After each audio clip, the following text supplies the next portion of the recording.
In this video, I'm going to explore whether an American can become a mangaka. It's happened, so maybe.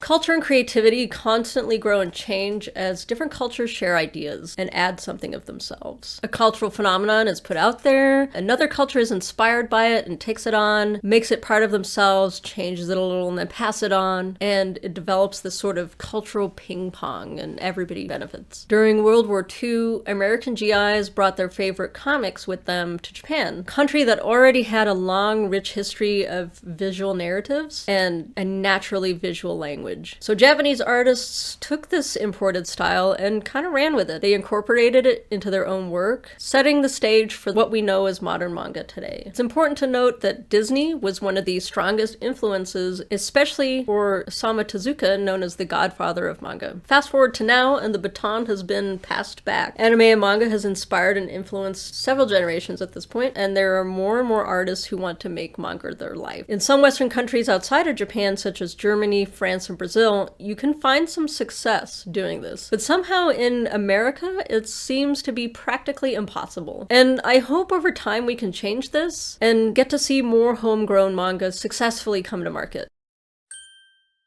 So what's with this homegrown stuff? Why does it struggle so much? The overall reason homegrown manga struggles to find success in America is that it's not Japan in a few basic ways beyond the obvious. In my experience, many readers prefer manga from the anime motherland and don't take so-called fake manga with a Western name on it seriously. The creators making Western manga want to be injected directly into the Japanese bloodstream and get that stamp of approval from senpai, instantly legitimizing their work as real manga. It makes for an interesting problem of having neither the chicken or the egg to even get a foothold here. It's like we're being abandoned on both sides, and no wonder the homegrown market struggles to get established. After we all grew up with Shonen Jump, we expect that our journey is going to be the same and should look the same as it does in Japan, but obviously that's not going to be the case. We don't have any strong magazines or anthologies, our reading culture is different, and maybe the push will come from more indies. Weirdly, we seem to have trouble pinning down what we consider manga. Is it color? Is it black and white? Is it left to right? Is right to left? If you look at Germany, France, Brazil, what they're putting out is much closer to what's coming out in Japan. In the mid to late 2000s, there was a blossoming in America, including some homegrown work. It somehow fell out of favor, but it feels like we're on an upswing again, and interest is growing, especially with younger artists, and I'm honestly hopeful for the future. It really comes down to us putting out high-quality work that people will enjoy reading. After all, the most important thing in a manga is entertaining your reader. If everyone puts out drivel just to make sure it goes up quickly, that's nothing like what we traditionally consider manga, we're gonna have a fight on our hands. It's gonna be a lot more difficult. In Japan, many mangaka get their start with original work at Comix, where manga fans flock to find new creative works to love and explore, and maybe see their favorite indie creators. At American cons, people want to buy more fan art of Japanese characters than books or art of original characters. And it may sound like I'm being bitter here, but it's really just something I observed and noticed going to cons for a few years, and really did discover that it's extremely difficult to go with something original and way easier to start with fan art. What are some other differences? In Japan, if you want to get your foot in the door, you can be an assistant, coloring in the dark areas, adding text, working on backgrounds, or apprenticing, which is something well established in Japan, but is nearly non-existent here in the US, as the comic making process is different in the US industry, and getting into the industry is different. Instead of a single creator backed up by a team of assistants, each step is parceled out to a separate creator. The penciling, the inking, the lettering, it's all separated, and you kind of need to go in as a professional, but it's hard to get in at, like, where do you start? You know, maybe you know someone who can get you in.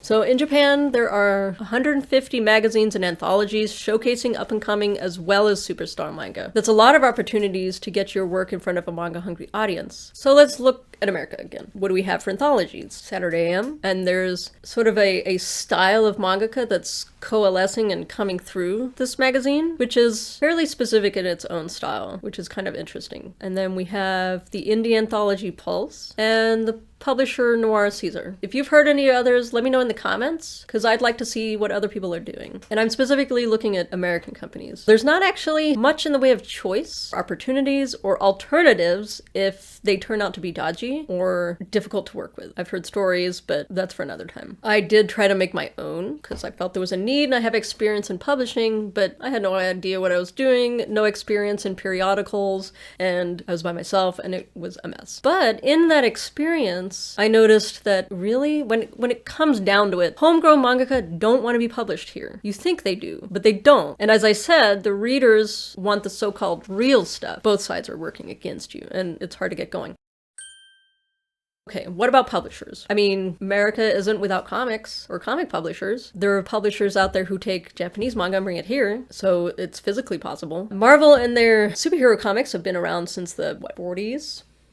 And there's a thriving indie comic scene. Traditional publishers in America are slowly opening up to the idea of homegrown manga. There was a little blooming of it around 2008 with Tokyo Pop. For various reasons in the process, it went sideways and it ended up not working out. And here we are today. Seven Seas, Dark Horse, Viz, and Arctic Press, and Oni, to name a few, are starting to publish Western-made manga, or at least manga-inspired comics that tend to be Western direction, left to right eating. Which doesn't help if, like me and a few others, you feel that reverse reading direction is part of what separates manga from American comics. Rip me, I guess. But if you work in the Western direction and you want to get into them, you do well to get an agent, put together story proposals, pitches, as well as your agent. You will want to consider a lawyer. I may do another video on this because I think at some point you all need to brush up with a lawyer. Whether you're doing competitions, publishing, you're going to be faced with a contract. And many fresh artists get caught up in really bad contracts because they don't read them and they don't understand what's in them. Even if you don't understand it, you should definitely read it. You can look up some of the words. I've read several myself and decided to not sign due to some weird things in them. Like, even if you're a foreigner, if our government disagrees with what's in your manga, we can arrest you. No, thank you. But there are things to watch out for, like in perpetuity, which is forever, exclusive, just them. What are your royalties? What is your compensation? How long do they own it? Do they own all of it? Do you own it? Is it half and half? There's so many possibilities and so many details that especially if you're faced with a big contract, and by big I mean a lot of paper, get a lawyer, have them read it. Most lawyers will do a free consultation, and then it may cost you $1,000 or so to have them go over the contract for you. When you do a competition, make sure to read all of the rules, all of the legal information, and all of that, and watch out for these keywords. Especially if you have your magnum opus and your baby that you want to own and you want to be able to work on for most of your life. You don't want to accidentally lose it to the void of some company that may shelve it, or they may go out of business and your work is in limbo. This happened with Tokyo Pop. Anyway, now I've gotten distracted. We'll talk about that more later, I think. But it's important to note that publishing and the publishing industry is greatly challenging in general. I'd even say it's high risk and low reward. Making and distributing books is very expensive. In this digital age, they're selling less and less. The small number of giant publishers out there are slowly condensing, and I mean this for regular trade fiction. They're condensing into like 4 companies, 3 companies. Books just aren't selling as much as you would think. Here in the West, we're always on the go. The American public transportation system is nearly non-existent. Who has time to read? Do you have time to read? And do you read a book, or do you read on your phone? But I think there's hope in a digital future. Free to read, free to upload. It increasingly looks like digital publishing is a way to go, with printed volumes coming from popular series, so they practically sell themselves. You already have developed your audience, and they turn around and buy the books. Even Weekly Shonen Jump, which started in 1968 and is still somehow managing to sell physical copies of its periodical, has been going digital. Many current popular series gain traction on the free app and go on to have books printed without ever gracing the inside pages of a Jump anthology. Books are never going to disappear. There's something about the tactile nature of a book, curling up, turning the pages, the smell of the paper. It's not going anywhere. You can't get that same feel from scrolling on your phone. Scrolling on your phone turns into doom scrolling. You can't doom scroll a book. There are new platforms appearing all the time with no barrier to entry, but to have any success, you have to do all of your own advertising and marketing. Something most of us introverted creative types are terrible at. Global Comics is my current favorite, as they support right to left, left to right, scroll, and whatever you want to do. They don't have an algorithm. There's no pressure to post. It's just a place to put your work so that then you can bring readers to it. They have a really responsive Discord. Their community people are wonderful, and they have a lot of articles that help you learn how to market, how to make your comic, how to build a community, whatever kind you decide to make.